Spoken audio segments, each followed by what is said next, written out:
তিন শ্রেণীর ব্যক্তির জন্য রাসূলুল্লাহ সাল্লাল্লাহু আলাইহি ওয়াসাল্লাম ধ্বংসের দোয়া করেছেন। রাসূল সাল্লাল্লাহু আলাইহি ওয়াসাল্লাম একটা হাদিসের মধ্যে বলেছেন যে তিন শ্রেণীর ব্যক্তির জন্য ধ্বংস, তিন শ্রেণীর ব্যক্তির জন্য ধ্বংস, লাআনত বা অভিশাপ।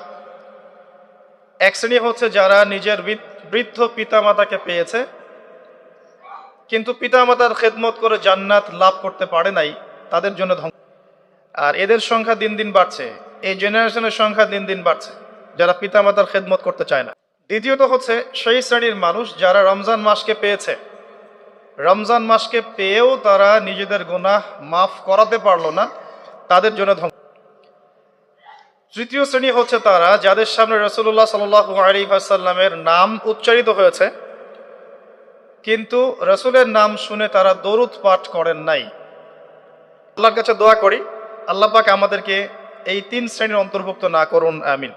দোয়া করি আল্লাহ পাক আমাদের সবাইকে রমজান মাস পর্যন্ত পৌঁছে দিন এবং রমজান মাসে বেশি বেশি আমল করার তৌফিক এনায়েত করুন, আমিন।